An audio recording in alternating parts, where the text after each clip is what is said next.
ಶ್ರೀ ಗುರುಭ್ಯೋ ನಮಃ. ಹರಿಕಥಾಮೃತಸಾರದ 203ನೇ ಭಾಗವನ್ನು ಇವತ್ತು ಈ ನೈವೇದ್ಯ ಪ್ರಕರಣ ಸಂಧಿಯ 12ನೇ ಪದ್ಯ ಮತ್ತು ಒಟ್ಟಾರೆ ಪದ್ಯಗಳಲ್ಲಿ 919ನೇ ಪದ್ಯ ಇದರ ರೂಪದಲ್ಲಿ ಶ್ರವಣ ಮಾಡಬೇಕು. ಕ್ಲೇಶ ಮೋಹ ಅಜ್ಞಾನ ದೋಷ ವಿನಾಶಕ ವಿರಿಂಚಾಂಡದೊಳಗೆ ಆಕಾಶದೋಪಾದಿಯಲ್ಲಿ ತುಂಬಿಹ ಎಲ್ಲ ಕಾಲದಲ್ಲಿ ಘಾಸಿಗೊಳಿಸದೆ ತನ್ನವರನ್ನು ಅನಾಯಾಸ ಸಂರಕ್ಷಿಸುವ ಮಹಾ ಕರುಣ ಸಮುದ್ರ ಪ್ರಸನ್ನ ವದನಾಂಭೋಜ ವೈರಾಜ. ಇವನು ಈ ಭಗವಂತ ಕ್ಲೇಶ ಅಂದ್ರೆ ದುಃಖ, ಮೋಹ ಅಂತಂದ್ರೆ ಏನು ಮಾಡಬೇಕು ಅಂತ ತಿಳಿದೇ ಇರುವಿಕೆ, ಅಜ್ಞಾನ ಜ್ಞಾನದ ಕೊರತೆ ಅಂತ ಅರ್ಥ, ದೋಷ ಇಂಥವೆಲ್ಲ ದೋಷಗಳಿಂದ ಆತ ತಾನೂ ಕೂಡ ದೂರನಾಗಿದ್ದಾನೆ. ಅದಲ್ಲದೆ ಯಾರು ತನ್ನನ್ನ ಭಜನೆ ಮಾಡ್ತಾರೆ ಅಂಥವರಿಗೆ ಆ ಎಲ್ಲ ದೋಷಗಳನ್ನ ಆತ ಪರಿಹಾರ ಮಾಡ್ತಾನೆ. ದೋಷ ವಿನಾಶಕ ವಿರಿಂಚಾಂಡದೊಳಗೆ ಆಕಾಶದೋಪಾದಿಯಲ್ಲಿ ತುಂಬಿಹ, ಈ ಬ್ರಹ್ಮಾಂಡದೊಳಗೆ ಆತ ಎಲ್ಲಾ ಕಡೆ ತುಂಬಿಕೊಂಡು ಬಿಟ್ಟಿದ್ದಾನೆ. ಹೇಗೆ ತುಂಬಿದ್ದಾನೆ ಅಂದ್ರೆ ಆಕಾಶದೋಪಾದಿಯಲ್ಲಿ, ಈ ಆಕಾಶ ಎಲ್ಲಾ ಕಡೆ ಹೇಗೆ ವ್ಯಾಪಿಸಿಕೊಂಡಿದೆಯೋ ಅದರಂತೆ ಭಗವಂತನು ಕೂಡ ಈ ಜಗತ್ತನ್ನು ಎಲ್ಲಾ ಕಡೆ ವ್ಯಾಪಿಸಿಕೊಂಡಿದ್ದಾನೆ. ಯಥಾ ಸರ್ವಗತಂ ಸೂಕ್ಷ್ಮಾದ್ ಆಕಾಶಂ ನೋಪಲಿಪ್ಯತೆ ಸರ್ವತ್ರಾವಸ್ಥಿತೋ ದೇಹೇ ತಥಾತ್ಮ ನೋಪಲಿಪ್ಯತೆ ಅಂತ ಭಗವದ್ಗೀತಾದ 13ನೇ ಅಧ್ಯಾಯದ 33ನೇ ಶ್ಲೋಕ. ಆಕಾಶ ಬಹಳ ಸೂಕ್ಷ್ಮವಾದ್ದು, ಎಲ್ಲಾ ಕಡೆ ಇದೆ ಹೌದು, ಆದರೆ ಅದನ್ನ ಸುಲಭವಾಗಿ ಹಿಡಿತಕ್ಕೆ ತಗೊಳ್ಳಿಕ್ಕೆ ನಮಗೂ ಕೂಡ ಬರೋದಿಲ್ಲ. ಅಂಥ ಅದ್ಭುತವಾದ ಸ್ವರೂಪ ಇದ್ದ ಆಕಾಶ, ಆ ಆಕಾಶ ನ ಉಪಲಿಪ್ಯತೆ, ಯಾವ ಒಂದು ಲೇಪಕ್ಕೂ ಕೂಡ ಅದು ಒಳಗಾಗುವಂಥದ್ದಲ್ಲ. ಸರ್ವತ್ರಾವಸ್ಥಿತೋ ದೇಹೇ ತಥಾತ್ಮ ನೋಪಲಿಪ್ಯತೆ, ಅದರಂತೆ ಭಗವಂತನು ಕೂಡ ಈ ಶರೀರದಲ್ಲಿ ಎಲ್ಲಾ ಕಡೆ ಇದ್ದಾನೆ, ಈ ಬ್ರಹ್ಮಾಂಡದೊಳಗೆ ಎಲ್ಲಾ ಕಡೆ ಇದ್ದಾನೆ. ಅದರಂತೆ ಜೀವನ ಶರೀರದೊಳಗೂ ಇದ್ದಾನೆ, ಆದರೆ ಈ ಒಳಗಿದ್ರೂ ಅವನಿಗೆ ಅದರದ್ದು ಲೇಪ ಇಲ್ಲ. ಆಕಾಶದೋಪಾದಿಯಲ್ಲಿ ತುಂಬಿಕೊಂಡಿದ್ದಾನೆ ಎಲ್ಲ ಕಾಲದಲ್ಲಿ. ಇವತ್ತಿದ್ದಾನೆ ನಾಳೆ ಇಲ್ಲ ಅಂತಲ್ಲ, ಎಲ್ಲಾ ಕಾಲದಲ್ಲೂ ಇದ್ದಾನೆ. ಘಾಸಿಗೊಳಿಸದೆ ತನ್ನವರನ್ನು ಅನಾಯಾಸ ಸಂರಕ್ಷಿಸುವ, ತನ್ನವರನ್ನ ನೋಯಿಸದೆ, ತನ್ನ ಭಕ್ತರು ಅಂತ ಯಾರಿದ್ದಾರೆ ಅವರನ್ನ ಆತ ಎಂದೂ ಕೂಡ ನೋಯಿಸೋದಿಲ್ಲ. ಅವರ ರಕ್ಷಣೆಗೆ ಆತ ಕೂಡಲೇ, ಅವರು ಕರೆದ ಕೂಡಲೇ ಹೊರಗೆ ಬರ್ತಾನೆ. ಇದು ಆತನ ಮಹಿಮಾ ಆಗಿದೆ. ಅನಾಯಾಸ ಸಂರಕ್ಷಿಸುವ ಮಹಾಕರುಣ ಸಮುದ್ರ, ಅತ್ಯಂತ ಕರುಣಾ ಸಮುದ್ರ ಅವನಿವನು ಅಂತ, ಅವನ ವ್ಯಕ್ತಿತ್ವನೇ ಅಂಥದ್ದು.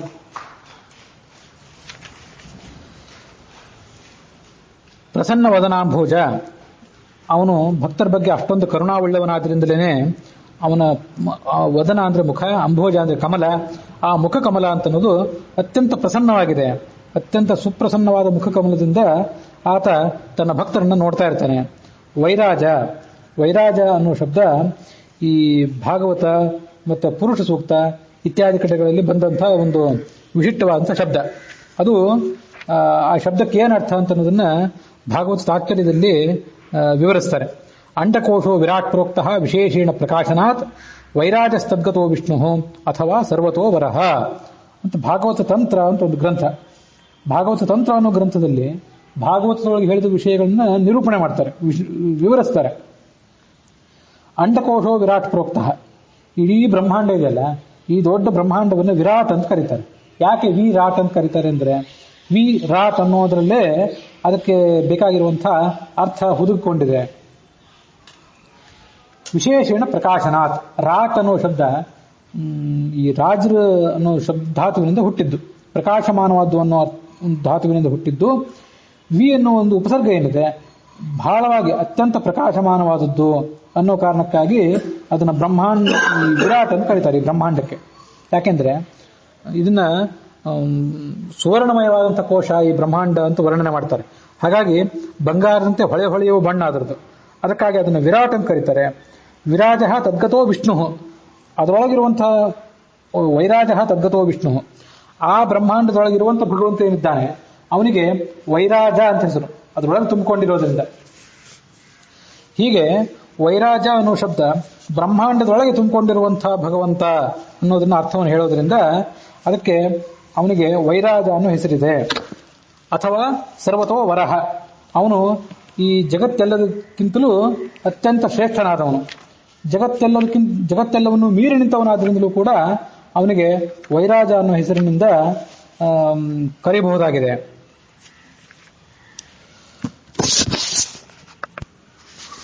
ಈ ಸಕಲ ದೇವತೆಗಳಿಗಿಂತಲೂ ಮಿಗಿಲಾದವನು ಅಥವಾ ಸರ್ವತೋವರಹ ಇದು ಭಾಗವತ ತಂತ್ರೆ. ಹೀಗೆ ಭಾಗವತ ತಂತ್ರದಲ್ಲಿ ಬಂದಂತಹ ಒಂದು ಶ್ಲೋಕ ಇದು.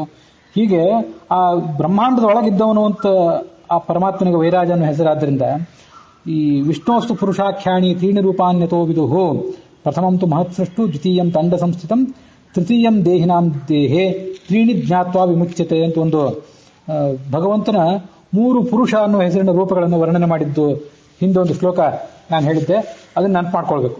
ಈ ಪುರುಷ ಶಬ್ದವಾಚ್ಯನದ ಭಗವಂತ ಇದ್ದಾನಲ್ಲ, ಅವನಿಗೆ 3 ರೂಪಗಳು. ಈ ಭಗವಂತನನ್ನು ಪುರುಷ ಸೂಕ್ತದಿಂದ ಅಭಿಷೇಕ ಮಾಡುವಾಗ ನಾವಿದನ್ನ ಅನುಸಂಧಾನದಲ್ಲಿ ಇಟ್ಕೊಂಡಿರ್ಬೇಕು. ಕೇವಲ ಒಂದು ಪುರುಷ ಅಂತ ಅವನಿಗೆ ರೂಪ ಅಲ್ಲ, 3 ಪುರುಷಾನುರೂಪಗಳು. ಪ್ರಥಮಂತೂ ಮಹತ್ ಸೃಷ್ಟು, ಈ ಮಹತ್ತತ್ವವನ್ನು ಸೃಷ್ಟಿ ಮಾಡಿದಂತಹ ತತ್ವ ಏನಿದೆ, ಪುರುಷ ರೂಪ ಏನಿದೆ, ಅದು ಮೊದಲನೇ ರೂಪ.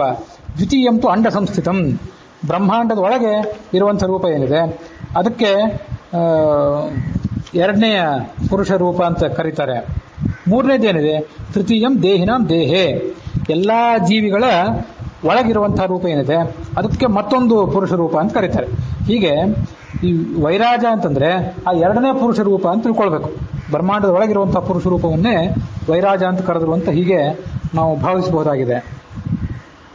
ಇದು ಒಂದು ಕಡೆ ಆಯಿತು. ಭಾಗವತದ ದ್ವಿತೀಯ ಸ್ಕಂದದ 1ನೇ ಅಧ್ಯಾಯದಲ್ಲಿ 25ನೇ ಶ್ಲೋಕಕ್ಕೆ ಸಂಬಂಧಪಟ್ಟಂತೆ ಇದನ್ನು ವರ್ಣನೆ ಮಾಡ್ತಾರೆ. ವೈರಾಜ ಪುರುಷೋ ಯೋಸೋ ಭಗವಾನ್ ಧಾರಣಾಶ್ರಯ ಅಂತ ಶ್ಲೋಕ. ಅದರ ಅರ್ಥವನ್ನು ಭಾಗವತದ ತಂತ್ರ ವಿವರಣೆ ಮಾಡಿದೆ. ಅದಲ್ಲದೆ ಭಾಗವತದಲ್ಲಿ 2ನೇ ಸ್ಕಂದದಲ್ಲಿ 9ನೇ ಅಧ್ಯಾಯದಲ್ಲಿ ಮತ್ತೊಂದು ಶ್ಲೋಕವನ್ನು ಕೂಡ ನೋಡ್ತೀವಿ. ಯದುತಾಹಂ ತ್ವಯಾ ಪೃಷ್ಟ ವೈರಾಜಾತ್ ಪುರುಷಾದಿದಂ ಯಥಾಸಿ ತದುಪಾಖ್ಯಾಸ್ಯೆ ಪ್ರಶ್ನಾನ್ ಅನ್ಯಾಂಶ ಕೃತ್ಸ್ನಶಃ. ಇಲ್ಲೂ ಒಂದು ಕಡೆ ವೈರಾಜ ಅಂತ ಶಬ್ದ ಬಂದಿದೆ. ಅದಕ್ಕೆ ಬೃಹತ್ ಸಂಹಿತ ಅನ್ನೋ ಒಂದು ಗ್ರಂಥವನ್ನು ಉದಾಹರಣೆ ಕೊಟ್ಟು ಆಚಾರ್ಯರು ಮತ್ತೊಂದು ಅರ್ಥವನ್ನು ಹೇಳ್ತಾರೆ. ವಿರಾಟ್ ಬ್ರಹ್ಮ ಸಮುದ್ದಿಷ್ಟ ತದ್ಗತಃ ಪರಮೋಯತಃ ಅಥೋ ವೈರಾರೀತ್ಯೇನ ಮಾಹುರ್ ಈಶತ್ವತೋ ವಿರಾಟ್. ಈ ವಿರಾಟ್ ಅನ್ನೋ ಶಬ್ದಕ್ಕೆ ಹಿಂದೆ ಬ್ರಹ್ಮಾಂಡ ಅಂತ ಅರ್ಥ ಹೇಳಿದ್ವಿ. ಈಗ ವಿರಾಟ್ ಅನ್ನೋ ಶಬ್ದಕ್ಕೆ ಚತುರ್ಮುಖ ಬ್ರಹ್ಮ ಅಂತಲೇ ಅರ್ಥವನ್ನ ತಿಳ್ಕೊಳ್ಬಹುದಾಗಿದೆ. ವಿರಾಟ್ ಬ್ರಹ್ಮ ಸಮುದ್ದಿಷ್ಟ, ವಿರಾಟ್ ಅಂದ್ರೆ ಬ್ರಹ್ಮ, ಆ ಬ್ರಹ್ಮನೊಳಗಿರುವಂತಹ ಪರಮಾತ್ಮ ಏನಿದ್ದಾನಲ್ಲ ಅವನಿಗೆ ವೈರಾಜ ಅಂತ ಹೆಸರು. ಈಶತ್ವತಃ ವಿರಾಟ್, ಯಾಕೆಂದ್ರೆ ಅವನು ಈ ಎಲ್ಲರನ್ನೂ ಕೂಡ ತನ್ನ ಹತೋಟಿಯಲ್ಲಿ ಇಟ್ಕೊಂಡವನು, ಬ್ರಹ್ಮನನ್ನು ಕೂಡ ತನ್ನ ಹತೋಟಿಯಲ್ಲಿ ಇಟ್ಕೊಂಡವನಾದ್ರಿಂದ ಅವನನ್ನ ವೈರಾಜ ಅನ್ನೋ ಶಬ್ದದಿಂದ ಕರೀತಾರೆ ಅಂತ ಬೃಹತ್ ಸಂಹಿತಾದಲ್ಲಿ ಅದನ್ನ ವರ್ಣನೆ ಮಾಡ್ತಾರೆ. ಅಥೋ ವೈರಾಜ ಇತ್ಯೇನ ಮಾಹು ಈಶತ್ವತಃ ವಿರಾಟ್. ಹೀಗೆ ವೈರಾಜ ಅನ್ನೋ ಶಬ್ದವನ್ನ ಭಗವಂತನಲ್ಲಿ ಅನುಸಂಧಾನ ಮಾಡಬೇಕಾದ ಹೇಗೆ ಅಂದ್ರೆ, ಒಂದು ವಿರಾಟ್ ಅಂತ ಕರೆಸ್ಕೊಂಡಿರುವಂತಹ ಬ್ರಹ್ಮಾಂಡದ ಒಳಗಿರುವಂಥವನು, ಇನ್ನೊಂದು ವಿರಾಟ್ ಅಂತ ಕರೆಸ್ಕೊಂಡಿರುವಂತಹ ಚತುರ್ಮುಖ ಬ್ರಹ್ಮನ ಒಳಗಿರುವಂತಹ ರೂಪ. ಇವೆರಡು ದೃಷ್ಟಿಯಿಂದ ಅವನನ್ನು ವೈರಾಜ ಅಂತ ಕರೀಬೇಕು. ಕನ್ನಡಿಯ ಕೈಪಿಡಿದು ನೋಳ್ಪನ ಕಣ್ಣುಗಳು ಕಂಡಲ್ಲಿ ಗೆರಗದೆ ತನ್ನ ಪ್ರತಿಬಿಂಬವನೇ ಕಾಂಬುವ ದರ್ಪಣವ ಬಿಟ್ಟು ಧನ್ಯರೆಳೆಯೊಳಗೆ ಎಲ್ಲ ಕಡೆಯಲ್ಲಿ ನಿನ್ನ ರೂಪವ ನೋಡಿ ಸುಖಿಸುತ್ತ ಸನ್ನುತಿಸುತ್ತ ಆನಂದವಾದಿಯೊಳಗೆ ಮುಳುಗಿಹರು.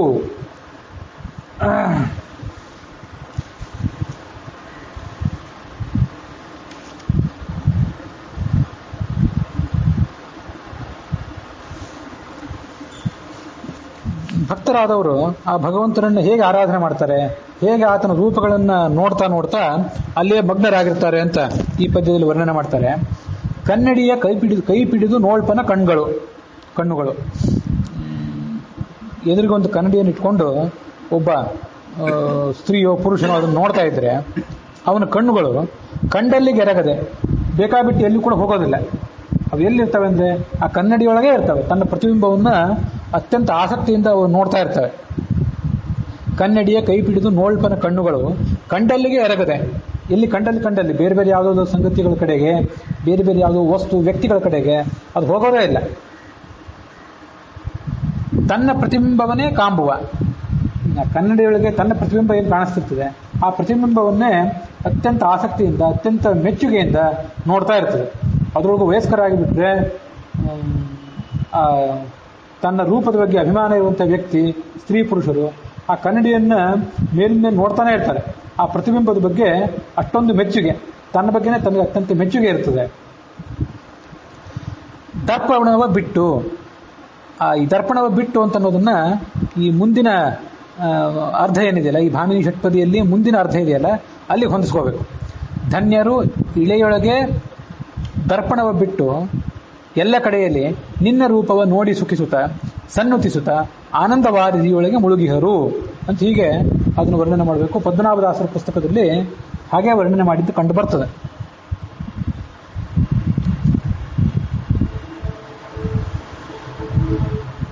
ಈ ಕನ್ನಡಿಯ ದೃಷ್ಟಾಂತ ಹೀಗೆ ಕೊಟ್ಟ ಮೇಲೆ ಇದನ್ನ ಯಾಕೆ ಕೊಟ್ಟರು ದೃಷ್ಟಾಂತ, ಇದರ ಅಭಿಪ್ರಾಯ ಏನು ನಿಮ್ಮದು ಅಂತಂದ್ರೆ ಅದಕ್ಕೆ ಹೇಳ್ತಾರೆ, ಧನ್ಯರು ಯಾರು ಭಗವಂತನ ಧ್ಯಾನದಲ್ಲೇ ಮಗ್ನರಾದಂಥವ್ರು ಇರ್ತಾರಲ್ಲ ಅವರಿಗೆ ಧನ್ಯರು ಅಂತ ಕರಿಬೇಕು. ಅವ್ರು ಏನು ಮಾಡ್ತಾರೆ ಅಂದ್ರೆ ಇಳೆಯೊಳಗೆ, ಈ ಭೂಮಿಯೊಳಗೆ ಎಲ್ಲ ಕಡೆಯಲ್ಲಿ, ಈ ಜಗತ್ತಿನೊಳಗೆ ಎಲ್ಲ ಕಡೆ ಅವರು ದರ್ಪಣವ ಬಿಟ್ಟು ನಿನ್ನ ರೂಪವ ನೋಡಿ. ಕನ್ನಡಿಯೊಳಗೆ ಪ್ರತಿಬಿಂಬ ನೋಡ್ಬೇಕಾದ್ರೆ, ನಮ್ಮ ಪ್ರತಿಬಿಂಬವನ್ನು ನೋಡ್ಬೇಕಾದ್ರೆ ಕನ್ನಡಿ ಬೇಕು, ಅಥವಾ ಯಾವುದೋ ಒಂದು ಹೊಳೆಯುವಂಥ ಲೋಹದ ತಟ್ಟೆಯೋ ಮತ್ತೊಂದೇನೋ ಬೇಕು, ನೀರು ಬೇಕು, ಎಣ್ಣೆ ಬೇಕು, ಇಂಥದ್ದು ಏನಾದರೂ ಬೇಕು. ಆದರೆ ಈ ಪರಮಾತ್ಮನನ್ನು ನೋಡ್ಬೇಕಾದ್ರೆ ಅಂತ ಕನ್ನಡಿ ಏನು ಬೇಕಾಗಿಲ್ಲ ನಮಗೆ. ಪರಮಾತ್ಮ ಅಂಥ ಅಪರೋಕ್ಷ ಸ್ಥಿತಿಯಲ್ಲಿರುವಂಥ ಜೀವರಿಗೆ ಎಲ್ಲ ಕಡೆ ಕಂಡೇ ಕಾಣ್ತಾನೆ.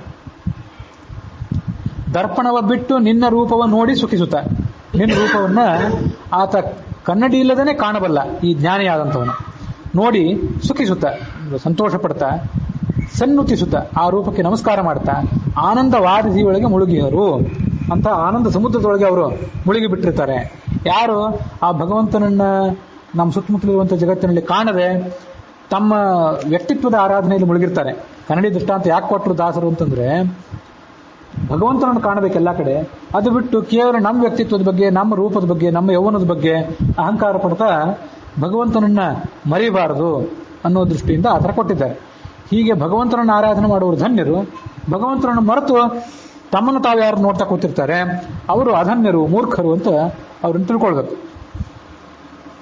ಹೀಗೆ ದರ್ಪಣವ ಬಿಟ್ಟು ಅಂತ ಏನು ಮಾತಿದೆಯಲ್ಲ, ಇದನ್ನ ಉತ್ತರಾರ್ಧಕ್ಕೆ ಅನ್ವಯ ಮಾಡಿದ್ದು ಪದ್ಮನಾಭದಾಸರ ವ್ಯಾಖ್ಯಾನದಲ್ಲಿ ಕಂಡು ಬರ್ತದೆ. ಬೇರೆ ಕೆಲವು ಕಡೆ ವ್ಯಾಖ್ಯಾನದಲ್ಲಿ ಆ ಥರ ಇಲ್ಲ. ಆ ದರ್ಪಣವ ಬಿಟ್ಟು ಅಂತನ್ನೋದನ್ನ ಪೂರ್ವಾರ್ಧಕ್ಕೆ ತಗೊಂಡಿದ್ದಾರೆ. ಅದು ಅಷ್ಟು ಸರಿಯಾಗೋದಿಲ್ಲ ಅಂತ ಕಾಣಿಸ್ತದೆ. ಕನ್ನಡಿಯನ್ನು ಕೈಯಲ್ಲಿ ಹಿಡಿದುಕೊಂಡು ನೋಡುವವನ ಕಣ್ಣುಗಳು ತನ್ನ ಪ್ರತಿಬಿಂಬವನ್ನು ತೋರಿಸುವ ಕನ್ನಡಿಯನ್ನು ಬಿಟ್ಟು ಕಂಡಲ್ಲಿ ಎರಗದು ಅಂತ ಹೀಗೆ ಕೆಲವು ಕಡೆ ಅನುವಾದ ಮಾಡ್ತಾರೆ. ಅದ್ಯಾಕೋ ಅಷ್ಟು ಸರಿಯಾಗಿ ಕಾಣಿಸೋದಿಲ್ಲ. ಇಲ್ಲ, ಅದನ್ನ ಪದ್ಯ ಓದಿದಾಗ ಒಬ್ಬೊಬ್ಬರಿಗೆ ಒಂದೊಂದು ರೀತಿಯಾದಂಥ ಅನುಭವ ಬರ್ಬೋದು. ದರ್ಪಣವ ಬಿಟ್ಟು ಅಂತನ್ನೋದನ್ನ ಮುಂದಿನ ಅರ್ಧಕ್ಕೆ ಅನ್ವಯ ಮಾಡಿದ್ದೇನಿದೆ ಅದು ಸ್ವಲ್ಪ ನನಗೆ ಮೆಚ್ಚುಗೆ ಅಂತ ಅನಿಸಿದೆ. ನೀವು ಕೇಳುವವರಿಗೆ ಅದು ಹೇಗೆ ಓದಬೇಕು ಅಂತ ಅನ್ನೋದನ್ನ ನೀವು ವಿಚಾರ ಮಾಡಬೇಕು. ಆನಂದವಾರಿಸಿಯೊಳಗೆ ಮುಳುಗಿಹರು, ಹೀಗೆ ನಾವು ಆ ಪರಮಾತ್ಮನ ಪ್ರತಿಬಿಂಬರು ಅಂತನ್ನೋದನ್ನು ಕೂಡ ದಾಸರು ಈ ಪದ್ಯದಲ್ಲಿ ತಿಳಿಸ್ತಾರೆ. ಈ ಸಂಧಿಗೆ ನೈವೇದ್ಯ ಪ್ರಕರಣ ಸಂಧಿ ಅಂತ ಹೆಸರಿದೆಯಲ್ಲ, ಈ 31ನೇ ಸಂಧಿಗೆ, ಇನ್ನು ಮುಂದಿನ ಪದ್ಯಗಳಲ್ಲಿ ಒಂದು 6-8 ಪದ್ಯಗಳಲ್ಲಿ ಯಾವ್ಯಾವ ವಸ್ತುವಿನಲ್ಲಿ ಭಗವಂತನ ಯಾವ್ಯಾವ ರೂಪ ಇರ್ತದೆ ಅಂತ ಅನ್ನೋದನ್ನೆಲ್ಲ ತಿಳಿಸ್ತಾರೆ. ಆ ಒಂದು ನೈವೇದ್ಯದ ಪದಾರ್ಥದಲ್ಲಿ, ನಾವು ತಿನ್ನುವಂಥ ಪದಾರ್ಥದಲ್ಲಿ, ಭಗವಂತನಿಗೆ ನೈವೇದ್ಯ ಇಡುವಂಥ ಪದಾರ್ಥದಲ್ಲಿ ಒಂದು ಯಾವುದಾದ್ರೂ ದೇವತೆಯ ರೂಪ, ಅದರೊಳಗೊಂದು ಭಗವಂತನ ರೂಪ, ಇದನ್ನೆಲ್ಲ ನೈವೇದ್ಯ ಮಾಡುವಂತ ತಿಳ್ಕೊಳ್ಬೇಕು. ಅನ್ನಮಾನಿ ಶಶಾಂಕನಳು, ಕಾರುಣ್ಯ ಸಾಗರ ಕೇಶವನು, ಪರಮಾನ್ನದಳು ಭಾರತೀಯು, ನಾರಾಯಣನು ಭಕ್ಷ್ಯದಳು, ಸನ್ನಗದಿರನು ಮಾಧವನು, ಶ್ರುತಿ ಸನ್ನುತ ಶ್ರೀಲಕ್ಷ್ಮೀ ಘೃತದಳು, ಮಾನ್ಯ ಗೋವಿಂದ ಅಭಿಧನು ಇರುತಿಪ್ಪ ಎಂದೆಂದು. ಅನ್ನಮಾನಿ ಶಶಾಂಕನಳು, ಈ ಶಶಾಂಕ ಅಂತಂದ್ರೆ ಚಂದ್ರ. ಈ ಚಂದ್ರ ಅನ್ನಕ್ಕೆ ಅಭಿಮಾನಿ ದೇವತೆ. ಅವನೊಳಗೆ ಕರುಣಾಸಾಗರನಾದಂತಹ ಕೇಶವ ಇದ್ದಾನೆ. ಮತ್ತೆ ಪರಮಾನ್ನ ಅಂತಂದ್ರೆ ಪಾಯಸ. ಇಲ್ಲಿ ಒಂದು ಸಂಗತಿಯನ್ನು ತಿಳ್ಕೊಳ್ಬೇಕು. ಈ ನಾವು ವ್ಯವಹಾರದಲ್ಲಿ ಪಾಯಸ ಅಂತ ಉಪಯೋಗ ಮಾಡ್ತೀವಲ್ಲ, ವಸ್ತುತಃ ಪಾಯಸ ಅಂದ್ರೆ ಏನು? ಈ ಹೆಸರು ಬೇಳೆಯೋ ಅಥವಾ ಮತ್ತೊಂದು ಯಾವ್ದಾದ್ರು ಗೋಧಿಯೋ ಮತ್ತೊಂದು ಏನಾದ್ರು ಒಟ್ಟು ರವೆಯೋ ಇಂಥದ್ರಿಂದ ತಯಾರು ಮಾಡಿದಂಥ ಒಂದು ಸಿಹಿಯಾದಂಥ ಸ್ವಲ್ಪ ನೀರಾದಂಥದ್ದು, ಬಹಳ ನೀರಿರ್ಲಿಕ್ಕಿಲ್ಲ, ಅದು ಸ್ವಲ್ಪ ನೀರಾಗಿರ್ಬೇಕದು. ಅಂಥ ಒಂದು ಪದಾರ್ಥಕ್ಕೆ ನಾವೆಲ್ಲ ಪಾಯಸ ಅಂತೀವಿ. ವಸ್ತುತಃ ಪಾಯಸ ಅನ್ನೋ ಶಬ್ದಕ್ಕೆ ಹಾಲಿನಿಂದ ತಯಾರಾದಂಥ ಅರ್ಥ. ಹಾಲಿನಿಂದ ಅದನ್ನು ಬೇಯಿಸಿರಬೇಕು ಅಂತ ಅರ್ಥ ಆಗುತ್ತೆ. ಪಯಸ್ ಅಂದ್ರೆ ಹಾಲು, ಪಯಸ್ ಅಂದ್ರೆ ನೀರು ಅಂತನೂ ಅರ್ಥ ಇದೆ. ಆದರೆ ನೀರಿನೊಳಗೆ ಬೇಯಿಸಿದ್ದಕ್ಕೆಲ್ಲ ಪಾಯಸ ಅಂತ ಯಾರು ಅನ್ನೋದಿಲ್ಲ. ಅನ್ನನೂ ಕೂಡ ನೀರಿನೊಳಗೆ ಬೇಯಿಸಿರ್ತಾರೆ, ಬೇಳೆ ನೀರಿನೊಳಗೆ ಬೇಯಿಸಿರ್ತಾರೆ. ಆದರೆ ಪಾಯಸ ಅನ್ನೋ ಒಂದು ಶಬ್ದ ಅವುಗಳಿಗೆ ಯಾವುದಕ್ಕೂ ಇಲ್ಲ. ಅದಿರೋದು ಸಾಮಾನ್ಯವಾಗಿ ಹಾಲಿಗೆ ಮಾತ್ರ. ಈ ಉಡುಪಿ ಕಡೆಯವರು ಪಾಯಸ ಅಂತ ಶಬ್ದ ಹೆಚ್ಚು ಉಪಯೋಗ ಮಾಡೋದಿಲ್ಲ, ಅವರು ಪರಮಾನ್ನ ಅಂತ ಉಪಯೋಗ ಮಾಡ್ತಾರೆ. ಪರಮಾನ್ನ ಅಂತಂದ್ರೆ ಅಂತೂ ಆ ಎಲೆಯ ಒಂದು ಬಲಭಾಗದಲ್ಲಿ ಮೊದಲು ಪಾಯಸ ಬಡಿಸಿ ಆ ಪಾಯಸದಲ್ಲೇ ಊಟ ಮಾಡಬೇಕು ಅಂತ ಏನು ಪದ್ಧತಿ ಇದೆಯಲ್ಲ, ಅದನ್ನೇ ಪಾಯಸ ಅಥವಾ ಪರಮಾನ್ನ ಅಂತ ತಿಳ್ಕೊಂಡಿದ್ದ ಅಂತ ಇಲ್ಲಿ ದಾಸರು ಹೇಳ್ತಾರೆ ಅಂತ ತಿಳ್ಕೊಳ್ಬೇಕು. ಆ ಪರಮಾನ್ನದಲ್ಲಿ ಭಾರತೀ ದೇವಿ ಇದ್ದಾಳೆ, ಅವಳೊಳಗೆ ನಾರಾಯಣ ಅನ್ನೋ ಶಬ್ದದಿಂದ ಭಗವಂತ ವಾಚ್ಯನಾಗಿದ್ದಾನೆ. ಮುಂದೆ ಭಕ್ಷ್ಯದಳು, ಭಕ್ಷ್ಯ ಭೋಜ್ಯ ಅಂತ ಏನು ಬೇರೆ ಬೇರೆ ಇರ್ತಾವಲ್ಲ, ಆ ಭಕ್ಷ್ಯ ಅಂದ್ರೆ ಯಾವುದು ಅಂತ ನಿರ್ದಿಷ್ಟವಾಗಿ ಏನು ಹೇಳಲಿಲ್ಲ, ಅಂತೂ ತಿನ್ನೋ ಪದಾರ್ಥಗಳು. ಸಾಮಾನ್ಯ ಅನ್ನಕ್ಕೆ ಸಾರಿಗೆ ಹುಳಿಗೆ ಇರ್ತಾರೋ ಭಕ್ಷ್ಯ ಅಂತ ಅನ್ನೋದಿಲ್ಲ, ಏನಾದರೂ ಒಂದು ವಿಶೇಷ ತಿಂಡಿ ತಿನಿಸು ಮಾಡಿರ್ತಾರಲ್ಲ ಅಂಥದಕ್ಕೆ ಭಕ್ಷ್ಯ ಅಂತ ಕರೀತಾರೆ. ಆ ಭಕ್ಷ್ಯದೊಳಗೆ ಸಣ್ಣ ಗದಿರನು, ಈ ಬಂಗಾರದಂತ ಕಿರಣವುಳ್ಳಂತ ಸೂರ್ಯ ಇದ್ದಾನೆ, ಅವನೊಳಗೆ ಮಾಧವ ಅನ್ನುವ ಹೆಸರಿನಿಂದ ಭಗವಂತ ಇದ್ದಾನೆ. ಮುಂದೆ ತುಪ್ಪದಲ್ಲಿ ಲಕ್ಷ್ಮೀದೇವಿ ಇದ್ದಾಳೆ, ಆಕೆ ಶ್ರುತಿ ಸನ್ನುತ ಶ್ರೀ ಲಕ್ಷ್ಮೀ ಘೃತದಳು, ವೇದಗಳಿಂದ ಅವಳ ಮಹಿಮೆ ವರ್ಣಿತ ಆಗಿದೆ. ಅಂಥ ಲಕ್ಷ್ಮೀದೇವಿ ಅದರೊಳಗಿದ್ದಾಳೆ. ಅದರೊಳಗೆ ಗೋವಿಂದ, ಲಕ್ಷ್ಮೀದೇವಿಯೊಳಗೆ ಗೋವಿಂದ ಅನ್ನೋ ಶಬ್ದದಿಂದ ಭಗವಂತ ವಾಚ್ಯನಾಗಿದ್ದಾನೆ ಅಂತ ಹೀಗೆ ತಿಳ್ಕೊಳ್ಬೇಕು. ಇಲ್ಲಿ ಅನ್ನ ಅಂತಂದ್ರೆ ಏನು? ಸಾಮಾನ್ಯವಾಗಿ ನಮಗೆಲ್ಲ ಗೊತ್ತಿರುವಂತೆ ಅನ್ನ ಅಂದ್ರೆ ಅಕ್ಕಿಯಿಂದ ಮಾಡಿರ್ತೀವಲ್ಲ, ಅದಕ್ಕೆ ಅನ್ನ ಅಂತ ಕರೀತಾರೆ. ಸಾಮಾನ್ಯವಾಗಿ ಅದೇ ಅನ್ನ. ಆದರೂ ಒಬ್ಬ ಮನುಷ್ಯನ ಮುಖ್ಯ ಆಹಾರ ಅಂತ ಇರ್ತದಲ್ಲ, ನಮಗೆ ಅನ್ನ ಮುಖ್ಯ ಆಹಾರ, ಮತ್ತೊಬ್ಬರಿಗೆ ಯಾರಿಗಾದರೂ ಚಪಾತಿಯೇ ಮುಖ್ಯ ಆಹಾರ ಆಗಿರ್ಬೋದು, ಅಂಥವರಿಗೆ ಅದೇ ಅನ್ನ. ಆದರೂ ಇಲ್ಲಿ ದಾಸರು ಹೇಳಿದ್ದು ಅಕ್ಕಿಯಿಂದ ಮಾಡಿದಂಥ ಅನ್ನ ಅಂತ ಏನಿರ್ತದಲ್ಲ, ಅದರೊಳಗೆ ಚಂದ್ರ ಇದ್ದಾನೆ ಅಂತ ಹೀಗೆ ತಿಳ್ಕೊಳ್ಬಹುದು. ಮತ್ತು ಅನ್ನ ಶಬ್ದಕ್ಕೆ ಯಾವುದನ್ನು ತಿಂತೀವೋ ಅದೆಲ್ಲ ಅನ್ನವೇ. ಅನ್ನಮಾನಿ ಶಶಾಂಕನೋಳು, ಚಂದ್ರನಲ್ಲಿ ಕಾರುಣ್ಯ ಸಾಗರ ಕೇಶವ, ಕರುಣಾಸಾಗರ ಅಂತ ಕೇಶವಿದ್ದಾನೆ. ಅದು ಆ ಶಬ್ದಗಳು ಸ್ವಲ್ಪ ಏನು ಅರ್ಥವನ್ನು ಹೇಳ್ತವೆ ಅಂತ ನಾವು ತಿಳಿದುಕೊಳ್ಬೇಕು. ಕಾರುಣ್ಯ ಸಾಗರ ಕೇಶವನು, ಈ ಅನ್ನದೊಳಗೆ ಚಂದ್ರ, ಚಂದ್ರನೊಳಗೆ ಕೇಶವ ಇದ್ದಾನೆ ಅಂತ ಬಂತಲ್ಲ, ಆ ಕೇಶವ ಅನ್ನೋ ಶಬ್ದಕ್ಕೆ ಕ, ಈಶ ಮತ್ತು ಇವರಿಬ್ಬರು, ಕ ಅಂದ್ರೆ ಚತುರ್ಮುಖ ಬ್ರಹ್ಮ, ಈಶ ಅಂದ್ರೆ ರುದ್ರ, ಇಂಥವರನ್ನು ಕೂಡ ಕಾಪಾಡುವವನು. ಆ ಕಾರಣಕ್ಕಾಗಿ ಆತ ಕೇಶವ. ಹೀಗೆ ಆ ಕೇಶವ ಅನ್ನೋ ಶಬ್ದದಿಂದ ವಾಚ್ಯ ಭಗವಂತನಾಗಿದ್ದಾನೆ. ಅವನು ಕಾರುಣ್ಯ ಸಾಗರ, ಅತ್ಯಂತ ಕರುಣಾಸಾಗರನಾದ ಕೇಶವ ಆ ಅನ್ನದೊಳಗಿದ್ದಾನೆ. ಯಾಕೆಂತಂದ್ರೆ ಅದ್ಯತೆ ಅತ್ಯಚ ಭೂತಾನಿ ತಸ್ಮಾದನ್ನಂ ತದುಚ್ಯತೆ ಇತಿ ಅಂತ ಈ ತೈತ್ತರೀಯೋಪನಿಷತ್ತು. ಯಾವುದನ್ನು ಅವಲಂಬಿಸಿ ನಾವು ಬದುಕ್ತೀವೋ, ಯಾವುದು ಇಲ್ಲದೆ ನಾವು ಬದುಕಲೇ ಆರುವೋ ಅದಕ್ಕೆ ಅನ್ನ ಅಂತ ಕರೀತಾರೆ. ಹಾಗಾಗಿ ಮನುಷ್ಯನಿಗೆ ಅನ್ನ ಇಲ್ಲದೆ ಇದ್ರೆ, ಆಹಾರ ಇಲ್ಲದೆ ಇದ್ರೆ ಅವನು ಬದುಕಲಿಕ್ಕೆ ಸಾಧ್ಯವೇ ಇಲ್ಲ. ಅಂತೂ ಆ ಅನ್ನದೊಳಗೆ ಈ ಭಗವಂತ ಇದ್ದು ಆ ಅನ್ನವನ್ನು ಅವರಿಗೆ ಉಣಿಸಿ ಅವರ ಜೀವನವನ್ನು ಆತ ಮುನ್ನಡೆಸ್ತಾನೆ. ಆ ಭಗವಂತ ಅನ್ನವನ್ನು ಕೊಡದೆ ಹೋದರೆ, ಅನ್ನವನ್ನು ನಮಗೆ ಉಣಿಸದೆ ಹೋದರೆ ಸತ್ತೋಗಿಬಿಡ್ತೇವೆ ನಾವು. ಹೀಗೆ ಅನ್ನದೊಳಗಿರುವಂಥ ಭಗವಂತನನ್ನು ನಾವು ಅವಲಂಬಿಸಿಕೊಂಡಿರೋದ್ರಿಂದ, ಉಪಜೀವಿಸಿಕೊಂಡಿರೋದ್ರಿಂದ ಅವನು ಕರುಣಾಸಾಗರ. ಕರುಣಾಸಾಗರ ಅದರಿಂದೇ ನಮ್ಗೆ ಅನ್ನ ಕೊಟ್ಟ, ಅದರಿಂದೇ ನಮ್ಗೆ ಅನ್ನ ಉಣಿಸಿದ. ಅದಕ್ಕಾಗಿ ಆತ ಅನ್ನ ಅನ್ನೋ ಶಬ್ದದಿಂದ ವಾಚ್ಯ. ಅನ್ನಂ ಬಹುಕುರುವೀತ ಅಂತ ಹೇಳ್ತಾರೆ ತೈತ್ರೀಯ ಉಪನಿಷತ್ನಲ್ಲಿ. ಅನ್ನವನ್ನು ಬಹಳ ಮಾಡಬೇಕಂತೆ. ಬಹಳ ಮಾಡೋದು ಅಂದ್ರೆ ಏನು? ಬೇಕಾಬಿಟ್ಟಿ ಅನ್ನ ಮಾಡಬೇಕು, ಅದನ್ನು ಸಲ್ಲಬೇಕು ಅಂತ ಆಗರ್ಥ ಅಲ್ಲ. ಅನ್ನ ನಿಮ್ಮ ಕುಟುಂಬಕ್ಕೆ ಎಷ್ಟು ಬೇಕೋ, ಮನೆಯೊಳಗೆ ಎಷ್ಟು ತಿನ್ನಬೇಕೋ ಅಷ್ಟೇ ಮಾಡಿರ್ತೀರ ಎಲ್ಲರೂ, ಅದಕ್ಕಿಂತ ಹೆಚ್ಚು ಯಾರು ಮಾಡೋದಿಲ್ಲ. ಆದರೆ ಆ ಅನ್ನದೊಳಗೆ ಚಂದ್ರನೊಳಗೆ ಕೇಶವರೂಪಿಯಾದ ಭಗವಂತನನ್ನು ಬಹುಕುರುವೀತ, ಬಹಳವಾಗಿ ಅವನನ್ನು ಉಪಾಸನೆ ಮಾಡಬೇಕು ಅಂತ ಅರ್ಥ ಅದಕ್ಕೆ ಅನ್ನಂ ಬಹುಕುರುವೀತ ಅಂತಂದ್ರೆ. ಹಾಗೆ ಅನ್ನಂ ನನಿಂದ್ಯಾತ್ ತದ್ವೃತಂ, ಅನ್ನವನ್ನು ಯಾವತ್ತೂ ಕೂಡ ನಿಂದನೆ ಮಾಡಬಾರ್ದು. ಎಷ್ಟೋ ಜನ ಅಡಿಗೆ ಮನೆ ಮೇಲೆ, ಅಡಿಗೆ ಕಟ್ಟೆ ಅಂತ ಏನಿರ್ತಲ್ಲ ಒಲೆ, ಅದ್ರ ಮೇಲೆ ಅನ್ನಂ ನನಿಂದ್ಯಾತ್ ತದ್ವೃತಂ, ಅನ್ನಂ ಬಹುಕುರುವೀತ ಇತ್ಯಾದಿ ತೈತ್ರೀಯ ಉಪನಿಷತ್ತಿನ ವಾಕ್ಯಗಳನ್ನು ಬರೆಸಿರ್ತಾರೆ. ಅನ್ನಂ ನನಿಂದ್ಯಾತ್, ಅನ್ನವನ್ನು ನಿಂದನೆ ಮಾಡಬಾರ್ದು. ಒಂದರ್ಥ ಎಲೆಯೊಳಗೆ ಹಾಕಿದ ಅನ್ನವನ್ನು ಸಲ್ಲಬಾರ್ದು, ಎಷ್ಟು ಬೇಕೋ ಅಷ್ಟನ್ನೇ ಹಾಕಿಸ್ಕೊಂಡಿರ್ಬೇಕು, ಅಷ್ಟನ್ನು ತಿಂದು ಹೇಳಬೇಕು. ಇಲ್ಲದೇ ಇದ್ರೆ ಅದರೊಳಗಿರುವಂಥ ಭಗವಂತನಿಗೆ ಅದೊಂದು ಅವಮಾನ ಅಂತ ಹೀಗರ್ಥ. ಅನ್ನಂ ನನಿಂದ್ಯಾತ್, ಅನ್ನದೊಳಗಿರುವಂಥ ಭಗವಂತನನ್ನು ನಿಂದನೆ ಮಾಡಬಾರ್ದು. ಯಾಕೆಂದ್ರೆ ತದ್ವ್ರತಂ, ಆ ಭಗವಂತ ನಮಗೆ ಎಲ್ಲ ರೀತಿಯಾದಂಥ ಧರ್ಮಾಚರಣೆಗಳನ್ನು, ವ್ರತ ಅಂದರೆ ಧರ್ಮ ಕಾರ್ಯ, ಅದನ್ನು ಅನ್ನದ ಮೂಲಕನೇ ಮಾಡಿಸ್ತಾನೆ. ಒಂದು ದಿವಸ 2 ದಿವಸ ಅನ್ನ ಇಲ್ಲದಂತಾದರೆ, ಆಹಾರ ಇಲ್ಲದಂತಾಗಿಬಿಟ್ರೆ ಮನುಷ್ಯನ ಗತಿ ಏನಾಗ್ತದಂತೆ ಎಲ್ಲರಿಗೂ ಗೊತ್ತಿದ್ದೇ ಇದೆ. ಹೀಗೆ ಆ ಭಗವಂತ ಧರ್ಮಾಚರಣೆಯನ್ನು ನಮ್ಮ ಕಡೆಯಿಂದ ಮಾಡಿಸುವಂಥ ಕರುಣಾಸಾಗರನಾದ ಭಗವಂತ ಅನ್ನದೊಳಗಿದ್ದಾನೆ. ಅನ್ನದೊಳಗೆ ಮೊದಲು ಚಂದ್ರ ಇದ್ದಾನೆ, ಚಂದ್ರನೊಳಗೆ ಈ ಕೇಶವ ಇದ್ದಾನೆ. ಆ ಚಂದ್ರ ಇದ್ದಾನೆ ಅಂತ ಯಾಕೆ ತಿಳ್ಕೊಳ್ಬೇಕು ಅಂತಂದ್ರೆ, ಚಂದ್ರ ಎಲ್ಲ ವನಸ್ಪತಿಗಳಿಗೆ ವನಸ್ಪತಿಶಃ ಅಂತ ಚಂದ್ರನನ್ನು ಕರೀತಾರೆ. ಚಂದ್ರನ ಕಿರಣಗಳು, ಸೂರ್ಯನ ಕಿರಣಗಳು ಸಸ್ಯದ ಅಭಿವೃದ್ಧಿಗೆ ಎಷ್ಟು ಕಾರಣನೋ ಹಾಗೆ ಚಂದ್ರನ ಕಿರಣಗಳು ಕೂಡ ಅಷ್ಟೇ ಕಾರಣ. ಹೀಗೆ ಸಕಲ ವನಸ್ಪತಿಗಳಿಗೆ, ಎಲ್ಲ ಗಿಡ ಮರಗಳಿಗೆ, ಸಸ್ಯ ಸಂಪತ್ತಿಗೆ ಆ ಚಂದ್ರನು ಕೂಡ ಕಾರಣ. ಅದಕ್ಕಾಗಿ ಅವನನ್ನ ಈ ಅನ್ನದೊಳಗಿರುವವನು ಅಂತ ವರ್ಣನೆ ಮಾಡ್ತಾರೆ. ಈ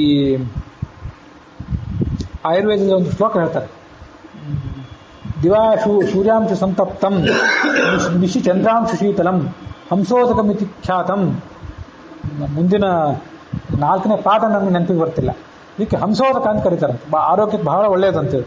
ಅದೆಂಥದ್ದು ಅಂದರೆ, ದಿವಾ ಸೂರ್ಯಾಂಶ ಸಂತಪ್ತಂ, ಹಗಲಿನ ಹೊತ್ತಿನಲ್ಲಿ ಚೆನ್ನಾಗಿ ಸೂರ್ಯನ ಕಿರಣಗಳು ಬೀಳಬೇಕು ಆ ನೀರಿಗೆ, ಈ ಬಾವಿ, ಕೆರೆ, ನದಿ ಇತ್ಯಾದಿ ನೀರು ಅಂತ ಅರ್ಥ. ನಿಶಿ ಚಂದ್ರಾಂಶ ಶೀತಲಂ, ರಾತ್ರಿ ಹೊತ್ತು ಚಂದ್ರನ ಕಿರಣಗಳು ಬಿದ್ದು ಬಿದ್ದು ಆ ನೀರಿಗೆ ಸಂಸ್ಕಾರ ಆಗಬೇಕು. ಅದಕ್ಕೆ ಹಂಸೋದಕ ಅಂತ ಕರೀತಾರೆ.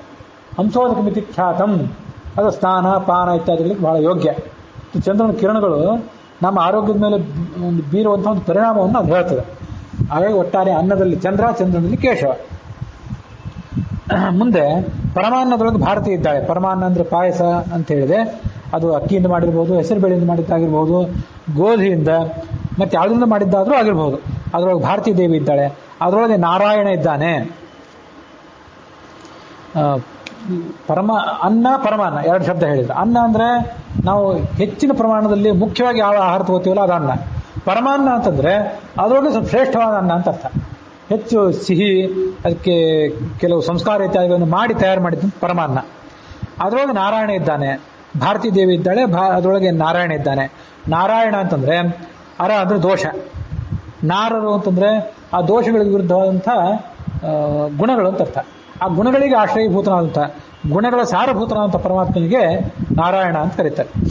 ಅಂಥ ಅನ್ನದೊಳಗೆ ಅತ್ಯಂತ ಶ್ರೇಷ್ಠವಾದಂಥ ಪರಮಾನ್ನದಲ್ಲಿ ಸಕಲ ಶ್ರೇಷ್ಠ ಗುಣಗಳಿಂದಲೂ ಕೂಡಿದಂಥ ನಾರಾಯಣ ಇದ್ದಾನೆ ಅಂತ ತಿಳ್ಕೊಳ್ಬೇಕು.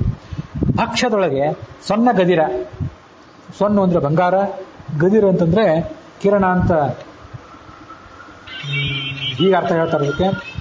ಅವನೊಳಗೆ ಆ ಸೊನ್ನ ಗದಿರ ಅಂದರೆ ಬಂಗಾರದಂತೆ ಪ್ರಕಾಶಮಾನವಾದ ಕಿರಣವುಳ್ಳವನು ಸೂರ್ಯ. ಆ ಸೂರ್ಯನೊಳಗೆ ಮಾಧವ ಇದ್ದಾನೆ. ಇದರೆಲ್ಲ ನಾವು ಅನುಸಂಧಾನ ಮಾಡೋದ್ರ ಜೊತೆಗೆ ಅನ್ನದಲ್ಲಿ ಕೇಶವ ಇದ್ದಾನೆ ಅಂತ ಬಂತಲ್ಲ, ಹಾಗೆ ಪರಮಾನ್ನದಲ್ಲಿ ನಾರಾಯಣ ಅಂತ ಇದ್ದಾನೆ ಅಂತ ಬಂತಲ್ಲ, ಆಯಾ ಒಬ್ಬೊಬ್ಬ ದೇವತೆ ಇದ್ದಾನೆ, ಆ ದೇವತೆಯ ಜೊತೆಗೆ ಒಳಗೆ ಪರಮಾತ್ಮ ಇದ್ದಾನೆ ಅಂತ ಬಂತು. ಆ ಪರಮಾತ್ಮ ಯಾವ್ಯಾವ ರೂಪದಿಂದ ಇದ್ದಾನೆ? ಅನ್ನದೊಳಗೆ ಚಂದ್ರ ಇದ್ದಾನೆ, ಚಂದ್ರನೊಳಗೆ ಮುಖ್ಯ ಪ್ರಾಣ ಇದ್ದಾನೆ, ಅವನೊಳಗೆ ಶ್ರೀಪತಿಯಾದಂಥ ಕೇಶವ ಇದ್ದಾನೆ. ಶ್ರೀ ಎನ್ನುವ ಹೆಸರಿನ ಲಕ್ಷ್ಮೀ ರೂಪ, ಅದರೊಳಗೆ ನಾರಾಯಣ ಇದ್ದಾನೆ ತಿಳ್ಕೊಳ್ಬೇಕು. ಪರಮಾನ್ನದಲ್ಲಿ ಭಾರತೀ ದೇವಿ ಇದ್ದಾಳೆ, ಅದರೊಳಗೆ ಮುಖ್ಯ ಪ್ರಾಣಾಂತರ್ಗತ ಲಕ್ಷ್ಮೀಪತಿ ಅಂತ ನಾರಾಯಣ ಇದ್ದಾನೆ. ನಾರಾಯಣನಿಗೆ ಲಕ್ಷ್ಮಿ ಅಂತ ರೂಪ. ಇನ್ನು ಈ ಭಕ್ಷ್ಯದೊಳಗೆ ಸೂರ್ಯ ಇದ್ದಾನೆ. ಆ ಸೂರ್ಯನು ಕೂಡ ಆರೋಗ್ಯ ಭಾಸ್ಕರಾದಿಚ್ಛೇತಂತೆ. ಸೂರ್ಯ ನಮ್ಮ ಆರೋಗ್ಯಕ್ಕೆಲ್ಲ ಅತ್ಯಂತ ಪ್ರಧಾನವಾದಂಥ ಕಾರಣ. ಹೀಗೆ ಭಕ್ಷ್ಯದೊಳಗಿದ್ದು ನಮಗೆ ಆರೋಗ್ಯ ಕೊಡುವಂಥ ಒಂದು ಸೂರ್ಯ, ಅವನೊಳಗೆ ಮುಖ್ಯ ಪ್ರಾಣಾಂತರ್ಗತ ಕಮಲಾಪತಿ ಆದಂಥ ಮಾಧವ ಇದ್ದಾನೆ. 24 ರೂಪಗಳಿಗೆ ಒಂದೊಂದು ಲಕ್ಷ್ಮೀದೇವಿ ರೂಪನೂ ಕೂಡ ಇದೆ. ಕಮಲಾಪತಿ ಆದಂಥ ಮಾಧವ. ವಸ್ತುತಃ ಮಾಧವ ಅನ್ನೋ ಶಬ್ದಕ್ಕೇನೆ, ಧವ ಅಂದರೆ ಗಂಡ, ಮಾ ಅಂದರೆ ಲಕ್ಷ್ಮೀದೇವಿ. ಆ ಲಕ್ಷ್ಮೀದೇವಿಯ ಗಂಡನಾದಂಥ ನಾರಾಯಣ ಇದ್ದಾನೆ ಅಂತ ಅರ್ಥ. ಇನ್ನು ಮುಂದೆ ತುಪ್ಪದಲ್ಲಿ ಲಕ್ಷ್ಮೀದೇವಿ ಇದ್ದಾಳೆ. ಅವಳನ್ನ ಘೃತ ಪ್ರತ್ಯೇಕಾಂ ತಾಂ ನಿತ್ಯಂ ಘೃತ ಪೂರ್ಣಾನ್ನದಾಯಿನೀಂ ಯಥೇಷ್ಟ ವಿತ್ತದಾತ್ರೀಂ ಚ ನತೋಸ್ಮ ಭಯದಾಂ ಶ್ರಿಯಂ ಅಂತ ವಾದರಾಜ ಸ್ವಾಮಿಗಳು ಶ್ರೀಶ ಗುಣದರ್ಪಣದಲ್ಲಿ ವರ್ಣನೆ ಮಾಡ್ತಾರೆ. ಘೃತ ಪ್ರತೀಕಾಂ, ಈ ದೇವರನ್ನ ಪೂಜೆ ಮಾಡಲಿಕ್ಕೆ ಲೋಹದ್ದು, ಕಟ್ಟಿಗೆದ್ದು, ಕಲ್ಲಿಂದು ವಿಗ್ರಹಗಳನ್ನು ಉಪಯೋಗ ಮಾಡ್ತೀವಲ್ಲ ನಾವು. ಹಾಗೆ ಲಕ್ಷ್ಮೀದೇವಿಗೆ ಅತ್ಯಂತ ಪ್ರಿಯವಾದ ಪ್ರತಿಮಾ ಅಂದರೆ ಯಾವುದು? ಲಕ್ಷ್ಮೀದೇವಿಯ ವಿಗ್ರಹವನ್ನು ತಯಾರು ಮಾಡೋದೊಂದು ವಿಷಯ ಬೇರೆ, ತುಪ್ಪನೇ ಅವಳಿಗೆ ಬೇಕಾದಂಥ ಅತ್ಯಂತ ಶುದ್ಧವಾದ ವಿಗ್ರಹ. ಪ್ರತೀಕ ಅಂದರೆ ವಿಗ್ರಹ. ಅದಕ್ಕಾಗಿ ಘೃತ ಪ್ರತೀಕಾಂ ತಾಂ ನಿತ್ಯಂ ಘೃತಪೂರ್ಣ ಅನ್ನದಾಯಿನೀಂ, ಅವಳ ಪೂಜೆಯಿಂದ ನಿತ್ಯ ಮನೆಯಲ್ಲಿ ತುಪ್ಪ ಅನ್ನದ ಸಮೃದ್ಧಿ, ಋತಪೂರ್ಣ ಅನ್ನದಾಯಿನಿ, ಯಥೇಷ್ಟ ವಿತ್ತದಾತ್ರಿಯಂಚ, ಬೇಕಾದಷ್ಟು ಸಂಪತ್ತನ್ನು ಕೂಡ ಕೊಡುವಂಥವಳು. ಇದಲ್ಲದೆ ಶ್ರುತಿ ಸನ್ನುತ ಅಂತ ಬಂತಲ್ಲಿ. ಶ್ರುತಿ ಸನ್ನುತ ಶ್ರೀಲಕ್ಷ್ಮಿ ಘೃತದೊಳು, ತುಪ್ಪದಲ್ಲಿ ವೇದವಾಚ್ಯಳಾದಂಥ ಲಕ್ಷ್ಮೀದೇವಿ ಇದ್ದಾಳೆ, ವೇದಾಭಿಮಾನಿಯ ಅಂತ ಲಕ್ಷ್ಮೀದೇವಿ ಇದ್ದಾಳೆ ಅಂತ ಬಂತಲ್ಲ. ಈ ಘೃತದೊಳಗೆ ಯಾಕೆ ಇದ್ದಾಳೆ ಅಂತ ಅನ್ನೋದು ವೇದದಲ್ಲೂ ಕೂಡ ಬಂದಿದೆ. ಅದನ್ನೇ ವಾದರಾಜ ಸ್ವಾಮಿಗಳು ಆ ಶ್ರೀಶ ಗುಣದರ್ಪಣದಲ್ಲಿ ಉಪಯೋಗ ಮಾಡಿಕೊಂಡಿದ್ದಾರೆ. ಅದೇನು ಅಂದರೆ, ಚತುಷ್ಕಪರ್ದಾ ಯುವತಿ ಸುಪೇಶ ಘೃತ ಪ್ರತೀಕ ವಯುನಾನಿವಸ್ತೆ ತಸ್ಯಾಂ ಸುಪರ್ಣಾ ವೃಷಣಾನ್ ನಿಪೇತತುರ್ ಯತ್ರ ದೇವಾದಧಿರೇ ಭಾಗಧೇಯಂ ಅಂತ ವೇದವಾಕ್ಯ. ಚತುಷ್ಕಪರ್ದ, 4 ಜಡೆ ಇದ್ದವಳು, ಹಿಂದೆ ಇದು ಅರ್ಥ ಹೇಳಿದ್ದೆ ಒಂದ್ಸರಿ. ಚತುಷ್ಕಪರ್ದ ಯುವತಿ, ಅತ್ಯಂತ ನವಯವನ ಉಳ್ಳವಳು, ಸುಪೇಶಾಹ, ಸುಂದರವಾದ ವೇಷ ಉಳ್ಳವಳು ಅಂತ ಅರ್ಥ ಅಂತ ನೆನಪು. ಯುವತ ಸುಪೇಶಾಹ ಘೃತ ಪ್ರತೀಕ, ಘೃತವೇ ಅವಳಿಗೆ ಒಂದು ವಿಗ್ರಹ. ವಯುನಾನಿ ವಸ್ತೆ ತಸ್ಯಾಂ ಸುಪರ್ಣ ವೃಷಣಾ ನಿಪೇತತು, ಅವಳೊಳಗೆ ಭಗವಂತನ 2 ರೂಪಗಳಿವೆ. ಆ 2 ರೂಪಗಳಿಗೆ ಮತ್ತು ಲಕ್ಷ್ಮೀದೇವಿಗೆ ಎಲ್ಲ ದೇವತೆಗಳು ಕೂಡ ನಿತ್ಯವೂ ನಮಸ್ಕಾರ ಮಾಡ್ತಾರೆ ಅಂತ ಅಲ್ಲಿ ಬಂದಿದೆ.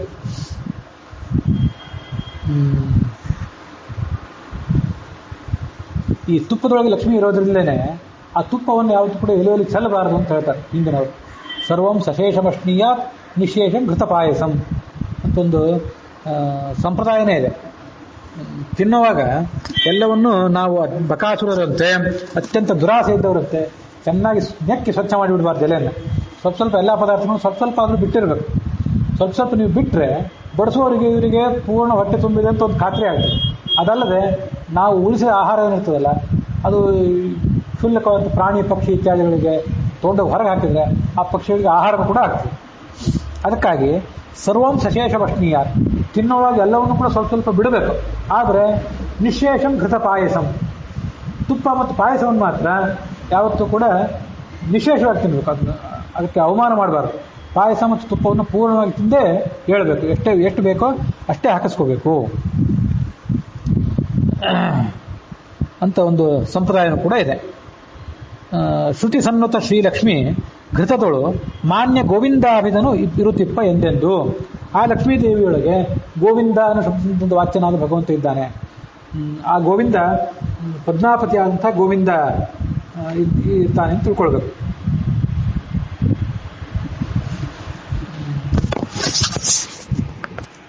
ಪದ್ಮ ಅನ್ನೋ ಶಬ್ದದಿಂದ ವಾಚ್ಯನಾದಂಥ ಲಕ್ಷ್ಮೀದೇವಿ ತುಪ್ಪದೊಳಗಿದ್ದಾಳೆ. ಅದರೊಳಗೆ ಗೋವಿಂದ ಅನ್ನೋ ಶಬ್ದದಿಂದ ವಾಚ್ಯನಾದಂಥ ಭಗವಂತ ಇದ್ದಾನೆ. ಲಕ್ಷ್ಮೀದೇವಿ ಶ್ರುತಿ ಸನ್ನತಳು, ವೇದಾಭಿಮಾನಿ ಅಂತ ಬಂತಲ್ಲ, ಇವನು ಕೂಡ ಗೋವಿಂದ ಅಂದರೆ ಆ ವೇದಗಳಿಂದ ವಾಚ್ಯನಾದವನು ಅಂತ ಅರ್ಥ. ಗೋವಿಂದ ಅನ್ನೋ ಶಬ್ದಕ್ಕೆ ಆ ಅರ್ಥನೇ ಇದೆ. ಈಗ ನಾವು ಆ ಎಲ್ಲ ಶಬ್ದಗಳ ಅರ್ಥವನ್ನು ನೋಡ್ಬೋದು ಇದೇ ನೆಪದಿಂದ. ಗೋ ಅಂತಂದರೆ ನೀರು ಅಂತ ಅರ್ಥ, ಗೋ ಅಂದರೆ ವೇದ ಅಂತ ಅರ್ಥ, ಗೋ ಅಂದರೆ ವಾಣಿ ಅಂತ ಅರ್ಥ, ಗೋ ಅಂತಂದರೆ ಆಕಳುಗಳು ಅಂತ ಅರ್ಥ. ಹೀಗೆ ಎಲ್ಲ ಥರದ ಅರ್ಥವೂ ಇದೆ. ಹಾಗಾಗಿ ಗೋ ಅಂದರೆ ವೇದ. ಆ ವೇದದಿಂದ ಪ್ರತಿಪಾದ್ಯನಾದಂಥ ಗೋವಿಂದ ಅನ್ನೋ ಶಬ್ದದಿಂದ ವಾಚ್ಯನಾದ ಭಗವಂತ ಆ ತುಪ್ಪದೊಳಗೆ ಲಕ್ಷ್ಮೀದೇವಿ ಜೊತೆಗೆ ಇದ್ದಾನೆ ಅಂತ ಅದನ್ನು ಅನುಸಂಧಾನ ಮಾಡಬೇಕು.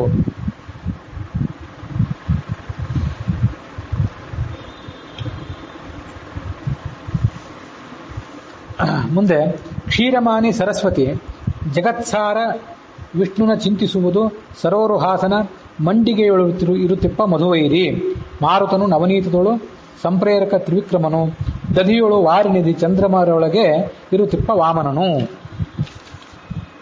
ಇವೆಲ್ಲ ಸಂಗತಿಗಳು ಪಂಚರಾತ್ರ ಅನ್ನೋ ಗ್ರಂಥದಲ್ಲಿ, ಅದು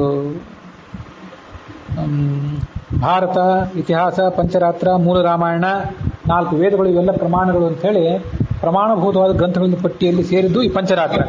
ಅಲ್ಲಿ ಅನ್ನಾಭಿಮಾನಿ ಚಂದ್ರಸ್ತು ವಿಚಿಂತ್ಯ ಕೇಶವ ಪರಹ, ಹೀಗೆ ಅದ್ರ ಬಗ್ಗೆ ಎಲ್ಲ ಆ ರಾತ್ರದಲ್ಲಿ ವರ್ಣನೆ ಇದೆ.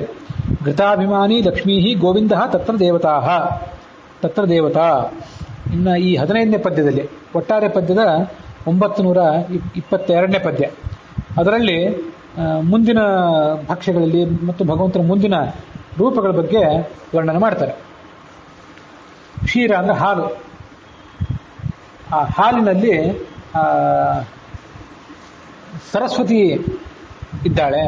ಆ ಸರಸ್ವತಿಯಲ್ಲಿ ಜಗತ್ತಿಗೆ ಆಧಾರಭೂತನಾದಂಥ ಪದ್ಮಿನಿಪತಿ ಆದಂಥ ವಿಷ್ಣುವನ್ನು ನೆನಪು ಮಾಡ್ಕೊಳ್ಬೇಕು. ವಿಷ್ಣುವಿಗೆ ಪದ್ಮಿನಿ ಎನ್ನುವ ಲಕ್ಷ್ಮೀದೇವಿಯ ರೂಪ ಯಾವತ್ತೂ ಕೂಡ ಜೊತೆಯಾಗಿರ್ತದೆ. ಸರೋರು ಹಾಸನ ಮಂಡಿಗೆಯೊಳಗೆ ಇರುತ್ತಿಪ್ಪ ಮಧುವೈರಿ. ಮಂಡಿಗೆಯೊಳಗೆ ಕಮಲಾಸನಾದಂಥ ಪದ್ಮಾಸನಾದಂಥ ಬ್ರಹ್ಮ ಇದ್ದಾನೆ. ಅವನೊಳಗೆ ಮಧುಸೂದನ ಅನ್ನುವ ರೂಪದಿಂದ ಕಮಲಾಲಯಾಪತಿ ಮಧುಸೂದನ.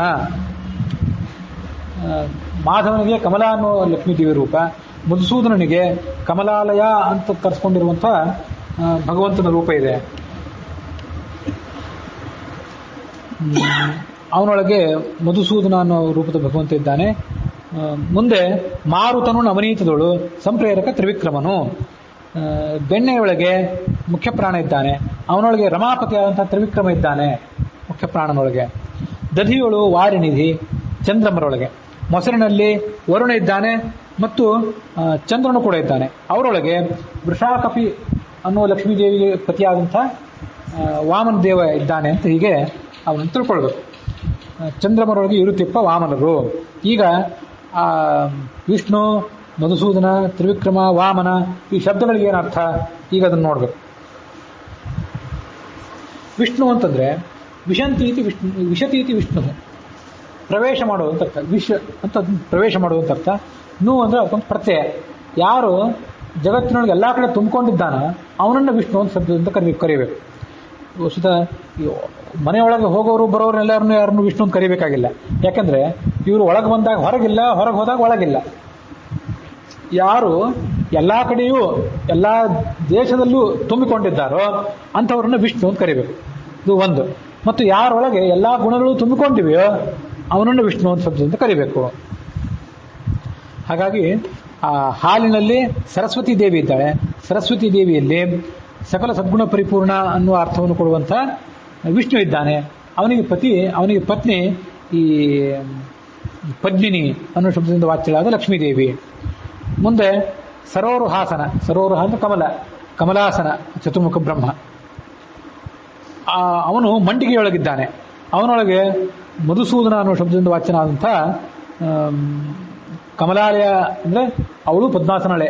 ಕಮಲ ಅಂದ್ರೆ ಪದ್ಮ, ಕಮಲಾಲಯ ಅಂದ್ರೆ ಪದ್ಮದೊಳಗಿರುವಂಥ ಲಕ್ಷ್ಮೀದೇವಿ ಅವಳಿದ್ದಾಳೆ. ಅದರೊಳಗೆ ಮಧುಸೂದನ, ಮಧುವೈರಿ ಅಂದ್ರೆ ಮಧುಸೂದನ ಆ ಶಬ್ದದಿಂದ ವಾಚ್ಯನಾದ ಭಗವಂತ ಇದ್ದಾನೆ. ಮಧುಸೂದನ ಅಂದ್ರೆ ಮಧು ಅಂತ ಒಬ್ಬ ರಾಕ್ಷಸ. ಆ ರಾಕ್ಷಸನಿಗೆ ಶತ್ರುವಾದಂಥ ಭಗವಂತ ಇದ್ದಾನೆ. ಅದು ಬರೀ ಅಷ್ಟೇ ಅರ್ಥ ಅಲ್ಲ. ಮಧು ಅಂತಂದ್ರೆ ಸಿಹಿ. ಸಂಸಾರದ ಸಿಹಿ ಏನಿದೆ, ಸಂಸಾರದಲ್ಲಿ ಅತಿಯಾದ ಸಿಹಿ, ಅತಿಯಾದ ಆಸಕ್ತಿ, ಲೋಲುಪತೆ, ಅದನ್ನ ನಾಶ ಮಾಡುವಂಥ ಭಗವಂತ ಮಧುಸೂದನ ಅನ್ನೋ ಶಬ್ದದಿಂದ ಅದಕ್ಕೆ ಆತನನ್ನು ಕರಿಬೇಕು. ಆ ಮಧುಸೂದನ ಇದ್ದಾನೆ. ಮಾರುತ ನವನೀತದೊಳಗಿದ್ದಾನೆ. ಬೆಣ್ಣೆಯೊಳಗೆ ಮುಖ್ಯ ಪ್ರಾಣ ಇದ್ದಾನೆ. ಅವನೊಳಗೆ ರಮಾಪತಿ ಆದಂತಹ ತ್ರಿವಿಕ್ರಮ ಇದ್ದಾನೆ. ತ್ರಿವಿಕ್ರಮ ಅಂತಂದ್ರೆ, ವಿಕ್ರಮ ಅಂತಂದ್ರೆ ಹೆಜ್ಜೆ, ಕ್ರಮ ಪಾದ ವಿಕ್ಷೇಪೆ ಅಂತ ಧಾತು. ಹಾಗಾಗಿ ಕ್ರಮ ಅಂದ್ರೇನೆ ನಾವು ಈ ಕ್ರಮ ತಗೋತೀವಿ, ಸ್ಟೆಪ್ ತಗೋತೀವಿ ಅಂತ ಅರ್ಥ. ಅದಕ್ಕೆ ಈ ಒಂದು ಹೆಜ್ಜೆ ಇಡೋದು ಅಂತ ಅರ್ಥ. ಹೆಜ್ಜೆ, ಕ್ರಮ, ಸ್ಟೆಪ್ ಇವೆಲ್ಲ ಒಂದೇ ಅರ್ಥದಲ್ಲಿ. ಹಾಗಾಗಿ ಕ್ರಮ ಅಂತಂದ್ರೆ ಹೆಜ್ಜೆ, ವಿಕ್ರಮ ಅಂದ್ರೆ ಶ್ರೇಷ್ಠವಾದ ಹೆಜ್ಜೆ. ನಮ್ದು ತೀರಾ ಸಾಧಾರಣವಾದ ಹೆಜ್ಜೆ, ಭಗವಂತನೊಂದು ವಿಕ್ರಮ ಅತ್ಯಂತ ಶ್ರೇಷ್ಠವಾದ ಹೆಜ್ಜೆ. ಅದರಲ್ಲೂ ಒಂದೇ ಹೆಜ್ಜೆ ಅಲ್ಲ, ತ್ರಿವಿಕ್ರಮ, 3 ಹೆಜ್ಜೆಗಳನ್ನಿಟ್ಟವನು. ಅದಕ್ಕಾಗಿ ರಮಾಪತಿ ಆದಂತಹ ತ್ರಿವಿಕ್ರಮ. ಅವನು ಆ ಬೆಣ್ಣೆಯೊಳಗಿರುವಂತಹ ಮುಖ್ಯ ಪ್ರಾಣನಲ್ಲಿ ಇದ್ದಾನೆ.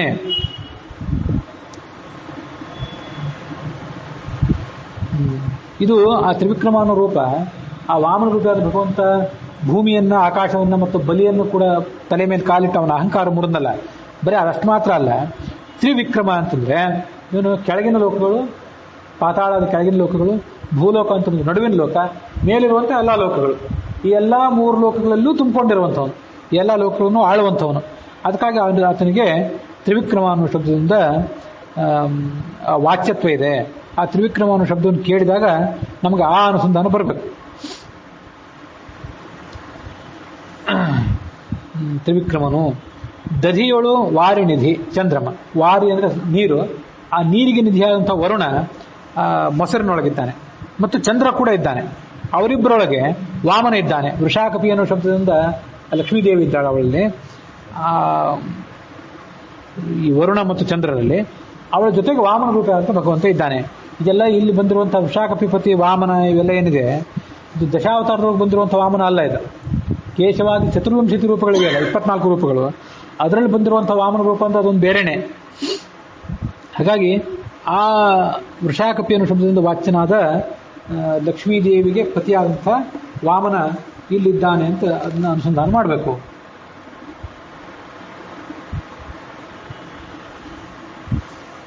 ವಸ್ತುತಃ ವೃಷಾಕಪಿ ಅನ್ನೋ ಶಬ್ದ ಪರಮಾತ್ಮನನ್ನು ಹೇಳ್ತದೆ, ಲಕ್ಷ್ಮೀದೇವಿಯನ್ನು ಹೇಳ್ತದೆ, ಪರಮಾತ್ಮನನ್ನು ಹೇಳ್ತದೆ.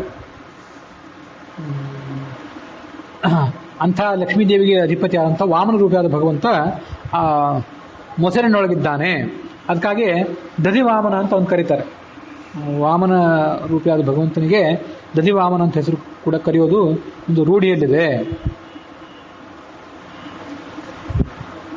ಅಲ್ಲಿಗೆ ಈ ನೈವೇದ್ಯ ಪ್ರಕರಣ ಸಂಧಿಯ ಈ 15ನೇ ಪದ್ಯ, ಒಟ್ಟಾರೆ ಪದ್ಯಗಳಲ್ಲಿ 922ನೇ ಪದ್ಯ ಅದು ಇಲ್ಲಿಗೆ ಸಮಾಪ್ತಿಯನ್ನು ಕಂಡಿದೆ.